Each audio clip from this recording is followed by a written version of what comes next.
énorme.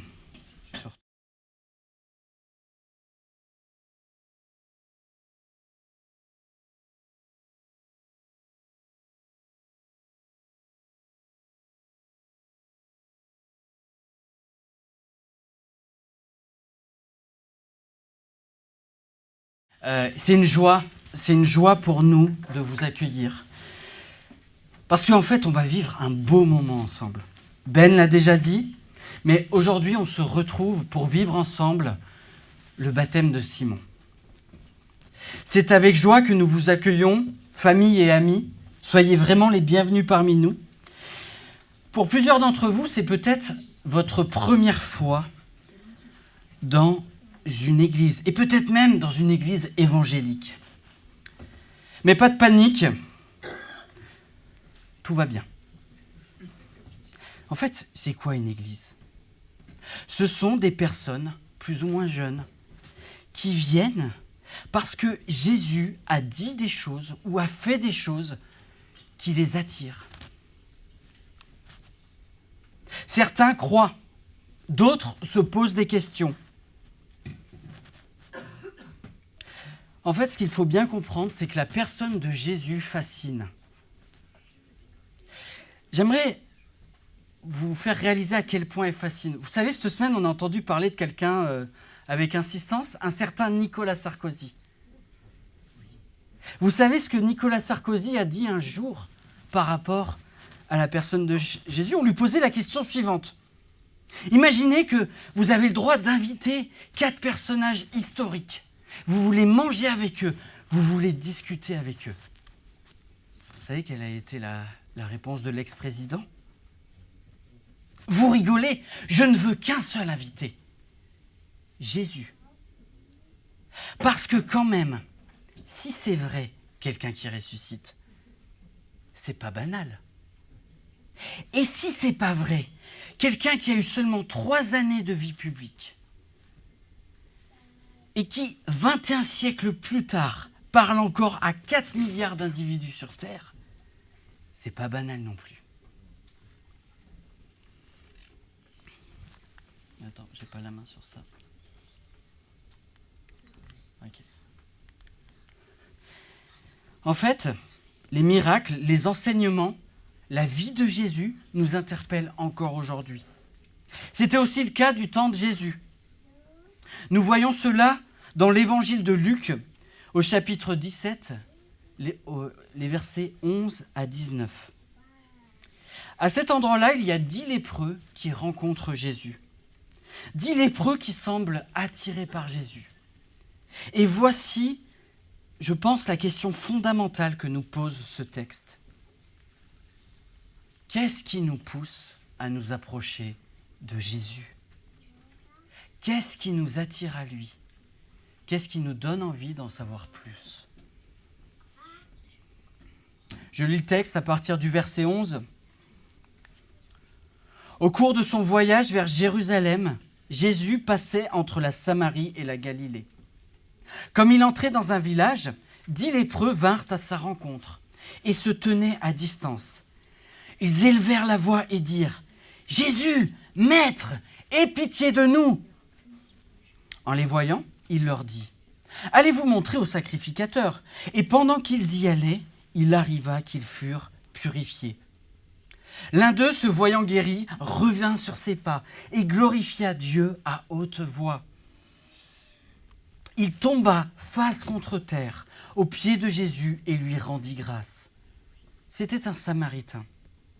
Jésus prit la parole et dit « Les 10 n'ont-ils pas été purifiés ? Mais les 9 autres, où sont-ils ? Ne s'est-il trouvé que cet étranger pour revenir et donner gloire à Dieu ? » Puis il lui dit « Lève-toi, va, ta foi t'a sauvé. » Ici, en fait, nous sommes dans l'évangile de Luc. Un évangile, c'est un récit qui nous raconte la vie de Jésus. Mais le mot veut aussi dire « bonne nouvelle ». En fait, Luc partage une bonne nouvelle. Luc était un médecin. C'est lui qui a écrit ce livre. En fait, si on regarde l'introduction, le premier chapitre, on voit que Luc a fait un travail minutieux pour confirmer à un certain Théophile à qui il écrivait l'exactitude des enseignements qu'il avait reçus. En ce qui concerne ce passage, nous nous situons à la fin du ministère public de Jésus. Donc, raisonnablement, on peut se dire que Jésus avait à ce moment-là une certaine réputation. A priori, il était plutôt connu. Et c'est très certainement pour cette raison-là que ces 10 lépreux s'approchent de lui. Et ce que je vous propose de voir, c'est que finalement, ces 10 lépreux sont attirés par Jésus. Les lépreux sont attirés par Jésus pour 3 raisons, finalement. Par rapport aux questions qu'on va poser, par rapport à la réponse de Jésus et la manière dont on va réagir à tout ça. Et commençons par nos questions. Qu'est-ce qui se passe ? En entrant dans le village, Jésus attire à lui 10 lépreux. Or, à cette époque, ce qu'il faut bien comprendre, c'est que la lèpre fait fuir, terrorise, fait peur. Vous choisissez l'adjectif que vous voulez. Être lépreux, c'est littéralement vivre un enfer. D'emblée, un isolement strict. Souvenez-vous du Covid, ça vous aidera à vous imaginer quelque chose en pire. Un isolement strict est imposé aux malades. L'objectif ? Éviter toute contamination. Comme la lèpre est une maladie qui se voit sur la peau, c'est une maladie qui se remarque facilement. Et clairement, ce n'est pas beau à voir. Je vous épargne les photos de lépreux. Ce n'est pas beau à voir, ça fait peur, ça fait fuir.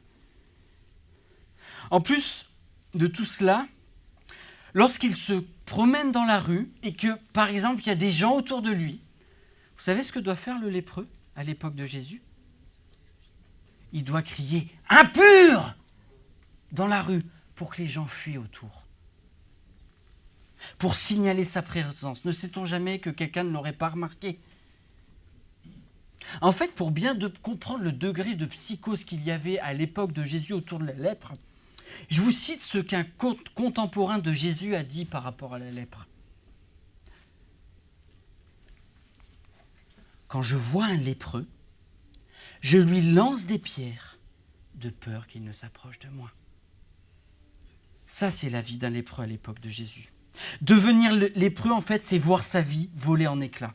C'est une vie brisée. C'est un corps brisé. Ce sont des relations brisées. Et j'aimerais vous partager que ça n'a pas changé aujourd'hui. Cette semaine, j'ai eu l'occasion de discuter avec quelqu'un qui travaillait pour une ONG en Afrique, particulièrement auprès de personnes souffrant de la lèpre. Et vous savez ce qu'il m'a dit en décrivant la condition des lépreux ? C'est comme dans la Bible. Rien n'a changé. Ces 10 lépreux, en fait, ce sont 10 vies anéanties par la maladie. C'est pour cela qu'ils restent à distance et qu'ils élèvent la voix parce qu'ils sont loin, finalement.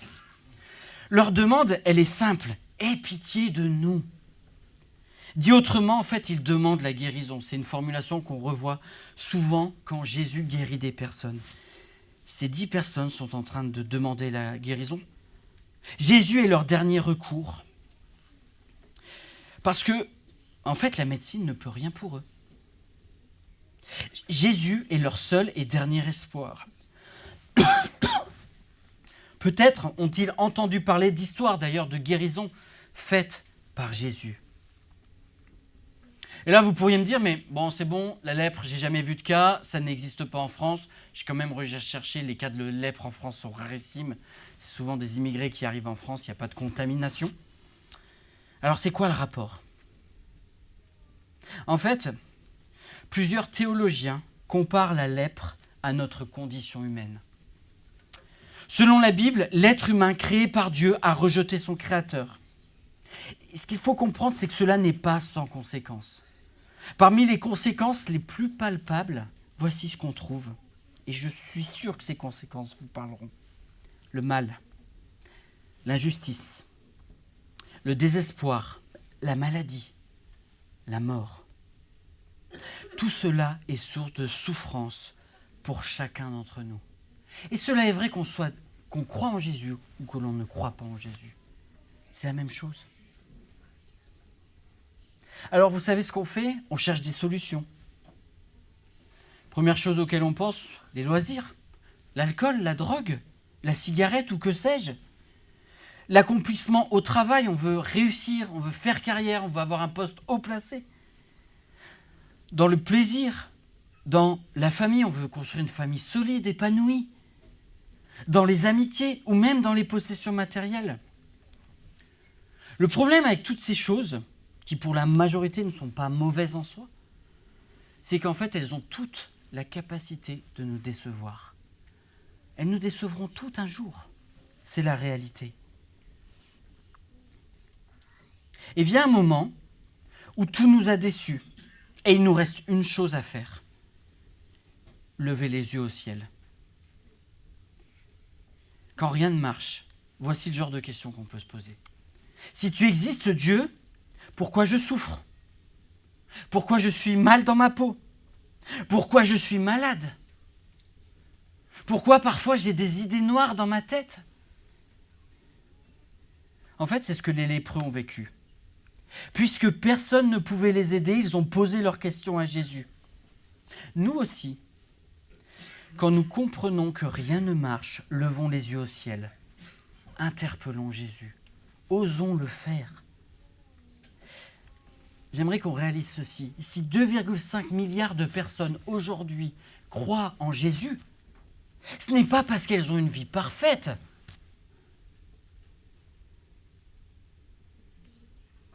Ces personnes ont compris que Jésus avait quelque chose à leur dire sur les questions existentielles de leur vie. Ce pas-là, les lépreux l'ont fait. Plusieurs ici l'ont fait. Et chacun individuellement, on peut le faire encore aujourd'hui. Parce que Jésus répond. Et c'est ce que je vous propose de voir dans la deuxième partie, c'est vraiment de se concentrer sur la réponse de Jésus. La réponse de Jésus, ils doivent aller voir des sacrificateurs. Donc, grosso modo, des personnes qui sont des religieux, d'accord, qui s'occupent des sacrifices à l'époque de Jésus. En fait, le but d'aller voir les sacrificateurs, c'était quoi? Une fois qu'on était lépreux, on retournait voir les sacrificateurs pour faire constater qu'on n'était plus lépreux, donc qu'on était guéri. Il est probable qu'en y allant, ces hommes espèrent peut-être une guérison. En agissant de cette manière, ils démontrent une sorte de confiance. Et cette confiance ne sera pas déçue, parce que leur espérance va se réaliser. Ils seront guéris. Et j'aimerais qu'on se focalise un petit peu sur la manière avec laquelle ils sont guéris. Comment Jésus agit. Jésus les guérit alors qu'il n'est pas avec eux. Jésus montre ici sa nature divine. Il n'a pas besoin d'être au contact des personnes pour les soigner et pour les guérir. Vous savez, je suis infirmier aux urgences et je ne suis pas encore arrivé à poser une perfusion à distance. Je ne suis pas encore arrivé à prendre une tension à distance ou faire un pansement à distance. Ça ne marche pas. J'ai besoin d'avoir le patient sous mon nez. En fait, personne n'est capable de soigner à distance sauf Jésus.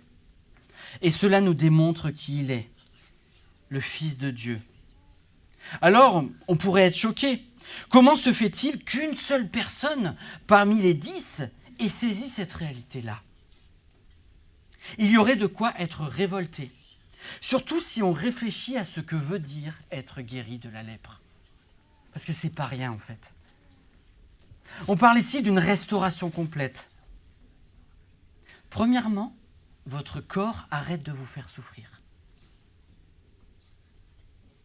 Deuxième chose, l'isolement qui vous pesait, vous étiez tout seul, en dehors du village, il s'arrête. Vous avez enfin le droit de retourner dans votre maison. Vous avez enfin le droit de revoir votre femme ou votre mari, vos enfants, les grands-parents, les neveux, que sais-je. Vous retournez voir les amis, vous pouvez travailler à nouveau. Et même si vous croyez en Dieu, vous avez le droit de retourner pour l'époque de Jésus dans les lieux de culte que sont les synagogues et le temple.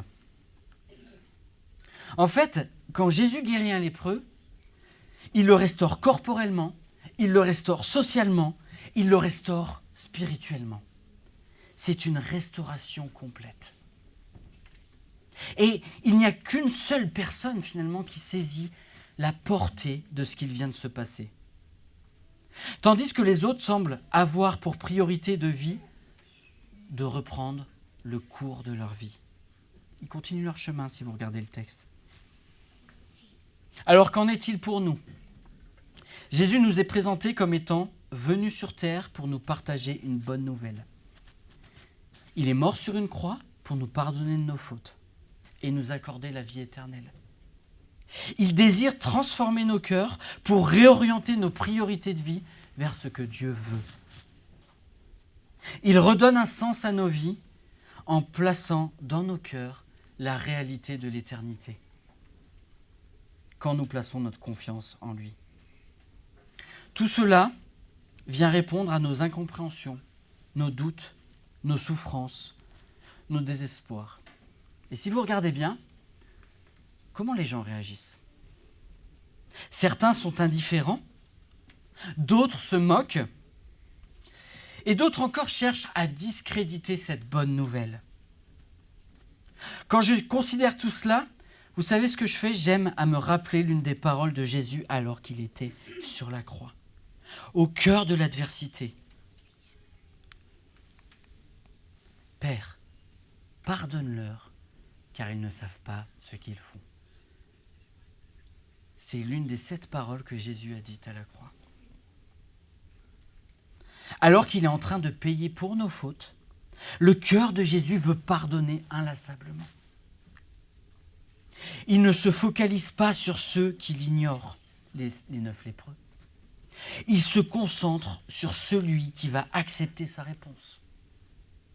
Il se concentre sur celles et ceux qui, bien que semblant minoritaires, vont recevoir cette bonne nouvelle. Et peut-être que depuis 15 ans, tu te moques de Dieu, de la religion, de Jésus, de tout ça. Mais ce n'est pas trop tard. Jésus, aujourd'hui, va encore te pardonner. La main est encore tendue. Il n'est pas trop tard pour accepter cette réponse de Jésus. Il n'est pas trop tard pour recevoir cette bonne nouvelle. Et en fait, cette bonne nouvelle, elle produit chez ce lépreux qui est revenu une attitude particulière. Mais avant d'en dire plus, j'aimerais vous partager quelque chose, l'une des choses probablement les plus frustrantes en tant que parent. Imaginez que vous avez passé votre journée, du matin au soir, à faire des activités avec vos enfants. Vous avez donné du temps et de l'énergie. Peut-être que vous vous êtes levé tôt. Ça a probablement coûté un peu d'argent. Allez, vous avez fait un peu de route. Et puis le soir, vous rentrez. Bien fatigué. Et là, parce que, je sais pas, vous êtes en train de servir un gâteau, vous n'avez pas fait attention, l'aîné a un peu plus de gâteau que le plus petit. Et là, qu'est-ce qu'on entend ? C'est pas juste. Je veux pareil. Ça parle à des gens, visiblement. En fait, vous savez ce qui se passe dans ce moment-là ?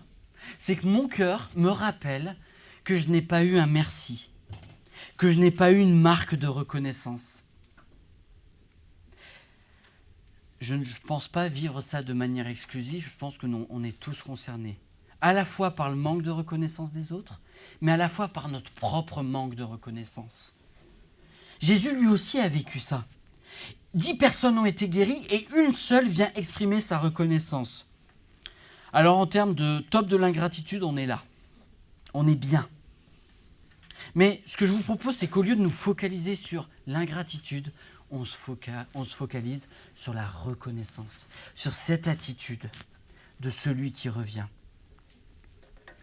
La première chose que j'aimerais mettre en valeur, et on l'a un peu vu déjà dans la deuxième partie, en fait, ce lépreux prend conscience de son état. Il constate sa guérison. Il constate que quelque chose a changé. Et il comprend que c'est grâce à Jésus. La deuxième chose qui se passe, c'est que ses priorités ont changé. Sur le chemin du retour, au lieu de retourner à sa vie comme les autres en se dirigeant vers les sacrificateurs, il tourne son regard vers Dieu. Il glorifie Dieu. Dit autrement, il attribue tout ce qu'il vient de se passer à Dieu. Ce changement de priorité se traduit dans le désir qu'il a de voir Jésus. Il prend, en fait, si vous regardez littéralement, il prend la direction opposée. Il allait là voir les sacrificateurs, il fait demi-tour. Et en fait, c'est ce que la Bible appelle la repentance. C'est un changement de direction complet. J'allais dans une direction, et parce que j'ai été touché par Dieu, je fais le choix d'aller vers Dieu. Et la troisième chose que j'aimerais mettre en avant, c'est que Jésus est devenu son Seigneur. Pourquoi je dis ça ? Si vous regardez le début du texte, vous voyez que Jésus est appelé maître. Si on regarde le mot, c'est rabbi, c'est l'enseignant. Il est reconnu comme un enseignant finalement. Maintenant, ce lépreux va beaucoup plus loin parce qu'il se prosterne devant Jésus. Ainsi, il montre clairement qu'il le considère comme son Dieu. Il lui exprime toute sa reconnaissance, il lui dit merci pour tout ce qu'il a fait. On est bien loin de l'ingratitude ici. En fait, ici, je crois que nous avons une composante essentielle de la foi qui sauve. C'est une foi qui est reconnaissante. Le plus étonnant, c'est que cette foi est exprimée par celui qui en savait très probablement le moins sur Dieu, puisqu'il nous est décrit comme un Samaritain. Très rapidement, les Samaritains et les Juifs ne s'aimaient pas du tout. C'était des ennemis jurés. C'est comme si au foot, vous prenez Paris-Marseille, c'est un peu de la même trempe, si vous voulez. En fait, les autres personnes, très probablement, les autres lépreux étaient des Juifs. Et être juif, ça veut dire quoi ? Ça veut dire qu'ils connaissaient bien Dieu. Ils connaissaient sa grandeur, sa gloire, ses œuvres. Ceux qui en savaient le plus ne sont pas ceux qui sont venus dire leur reconnaissance. De la même manière, et je m'adresse peut-être plus davantage à nous qui sommes peut-être issus d'une famille chrétienne avec une éducation chrétienne, avoir une éducation chrétienne ne garantit pas une foi qui sauve. Croire, ce n'est pas un gène qui se transmet de génération en génération. Chacun de nous a besoin de vivre ce moment où nous nous sentons perdus, tout en réalisant notre besoin d'être sauvés. C'est là que nous posons nos questions à Jésus, et il nous répond. Et c'est touché par ce qu'il a fait pour nous que nous exprimons notre reconnaissance. C'est par ce genre de cheminement-là qu'on a besoin de passer. Je vous propose de conclure. Pourquoi nous nous approchons de Jésus ? Les questions existentielles de nos vies, restées sans réponse, nous aident à cela. Ce que Jésus nous répond nous aide à cela. Et le fait d'être bouleversé par ce que Jésus dit, au point d'en être reconnaissant, nous aide à cela. Mais en fait, parmi ces trois choses, il y a une chose qui compte vraiment. C'est ce que Jésus dit. En fait, ce matin, j'ai mis un t-shirt qui ne vient pas d'ici.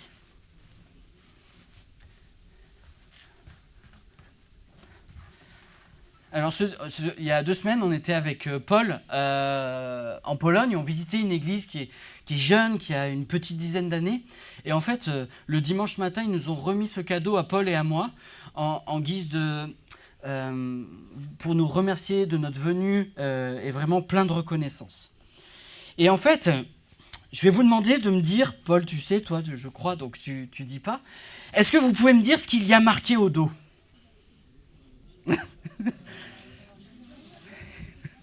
Alors Jésus, on est sûr. Excellente.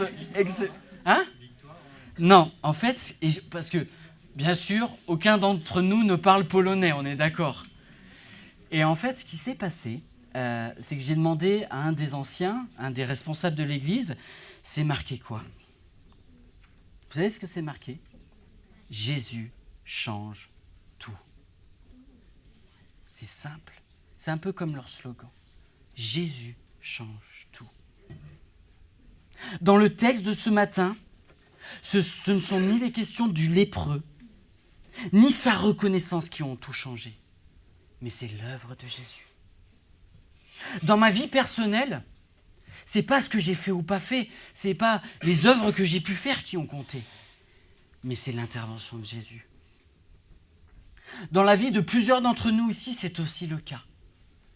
Dans la vie de Simon aussi, c'est le cas.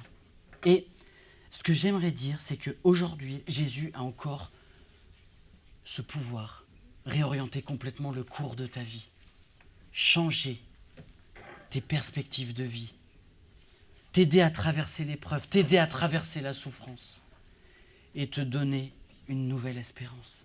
C'est ce que Jésus offre. C'est ce que Simon aussi a compris dans sa vie. Et je veux simplement l'inviter pour qu'il puisse nous partager comment il a cheminé avec Jésus, comment finalement il s'est approché de lui, comment il a compris, comment il a reçu pour lui et comment ça a transformé sa vie. Simon, je te laisse venir.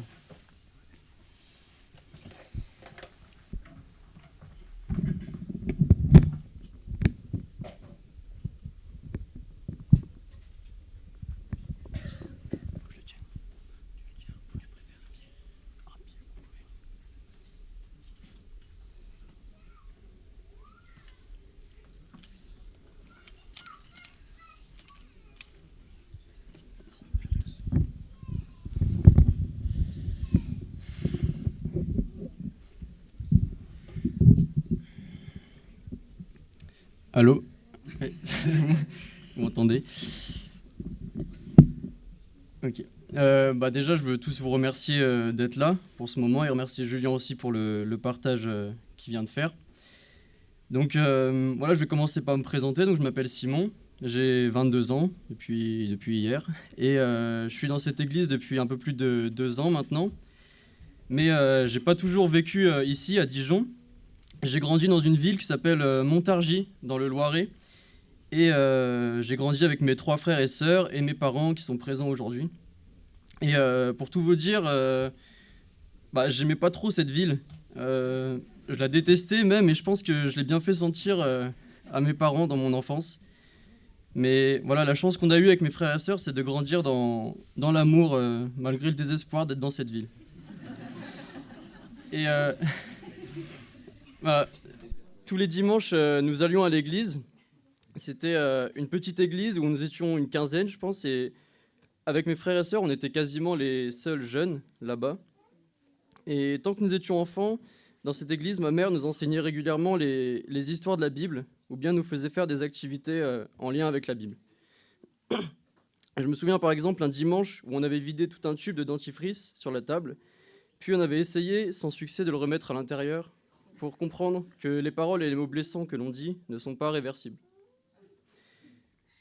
Alors, avec tout ça, je connaissais Dieu, j'avais cette chance, je savais qui il était, mais je pense que je n'entretenais pas de réelle relation avec lui.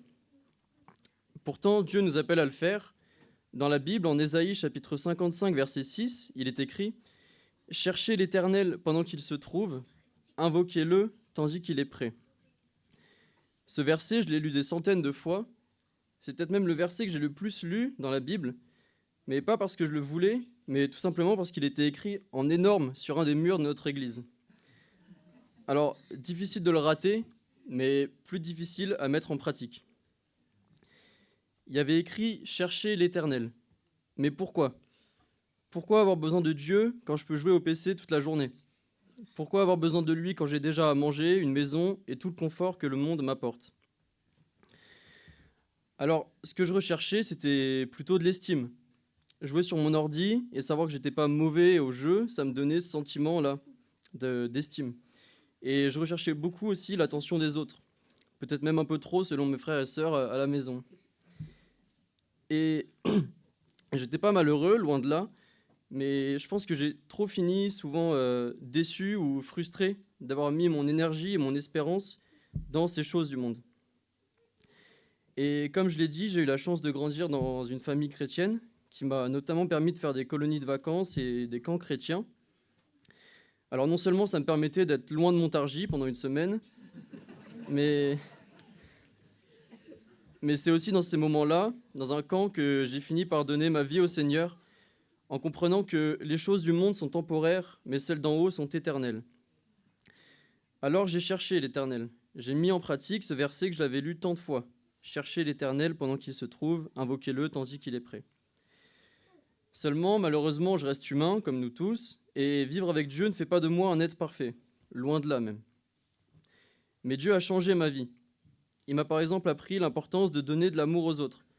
Car si un Dieu parfait nous a aimés, alors que nous étions pécheurs, alors à plus forte raison, nous devons nous aimer les uns les autres. Dieu m'a aussi donné une assurance, l'assurance que je ne marche pas dans l'inconnu et que je ne suis jamais seul. Le psaume 23, verset 4 dit « Quand je marche dans la vallée de l'ombre de la mort, je ne crains aucun mal, car tu es avec moi. » Alors marcher avec Dieu ne garantit pas une vie facile, sans problème, mais ça donne une espérance éternelle et la certitude que chaque étape de ma vie a un sens en lui. Et depuis ce moment où j'ai donné ma vie à Dieu, beaucoup de choses ont changé. Déjà, j'ai déménagé à Dijon, donc je suis automatiquement plus heureux pour mes études. Et je me plais bien ici.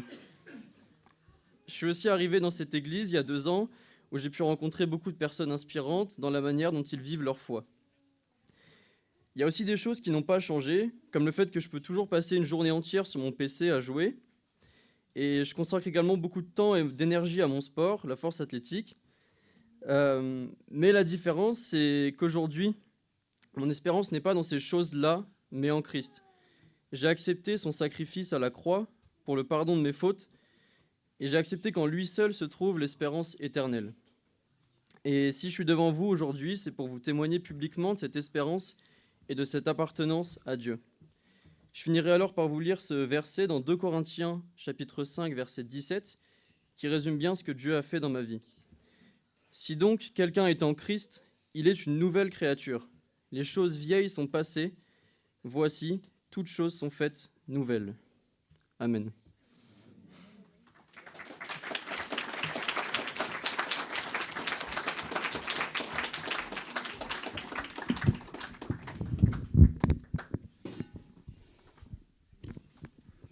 Alors si des enfants veulent s'approcher, parce que j'ai des questions pour eux.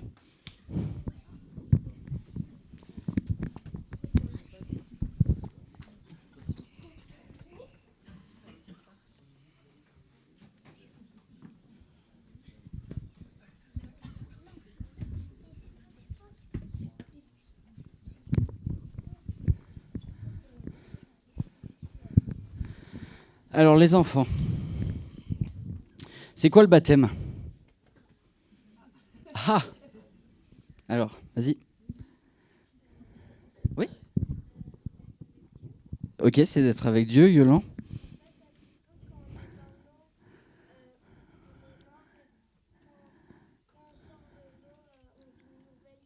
Ouais, ok. Qui peut se faire baptiser?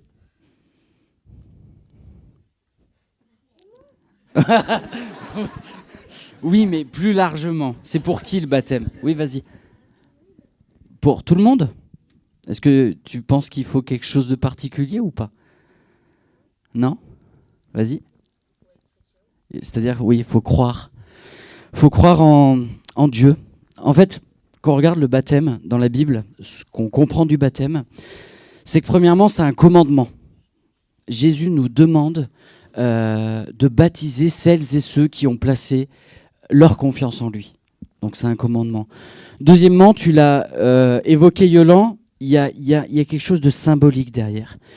Quand on plonge dans l'eau, cela symbolise notre mort à notre ancienne nature. Et quand on sort de l'eau, cela symbolise notre nouvelle identité qui fait beaucoup écho à ce que tu viens de lire, Simon. Nous sommes une nouvelle créature en Dieu. C'est un symbole parce que ce n'est pas le baptême qui va faire de Simon un chrétien. Il croit déjà. Mais il s'inscrit dans ce commandement que Jésus a donné à ses disciples en Matthieu 28.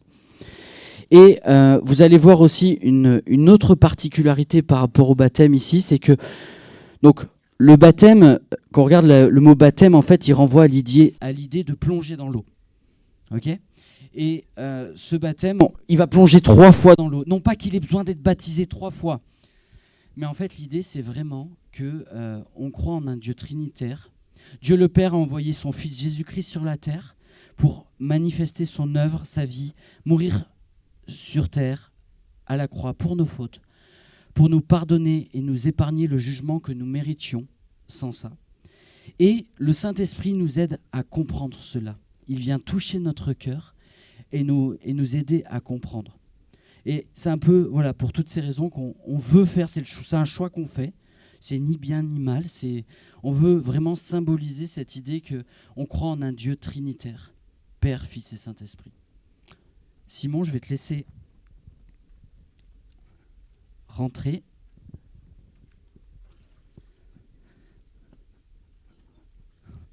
Alors la dernière fois que j'ai fait ça, j'ai inondé l'église. Donc comme on baptise sur la base d'une confession de foi, je vais demander à Simon quelques petits trucs, d'accord ? Simon, est-ce que tu crois que Jésus est ton sauveur, qu'il est mort pour tes fautes à la croix, pour te pardonner de tes péchés et t'accorder la vie éternelle ? Oui. Est-ce que tu renonces à tout ce que la Bible appelle péché, toutes ces choses qui nous éloignent de Dieu et qui nous font souffrir ? Oui. Est-ce que tu déclares que tu veux le suivre pour le reste de ta vie, comme tu as commencé à le faire ?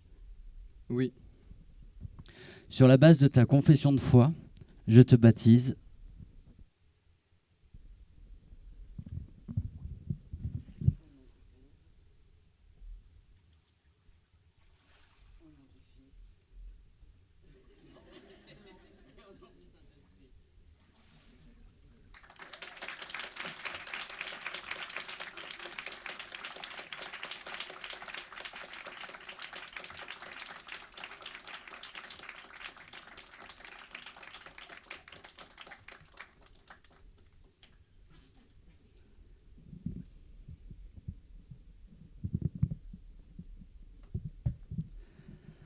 Pendant que Simon va se sécher et se changer, je vous propose de chanter 2 chants.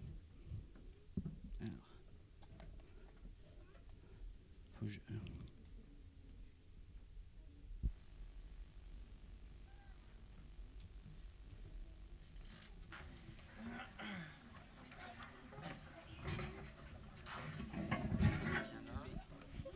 je change juste.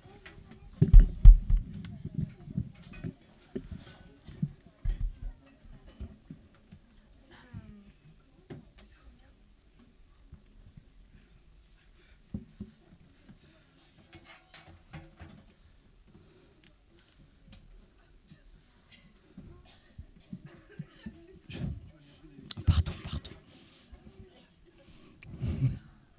Attends, regarde. Je vais t'assommer sinon.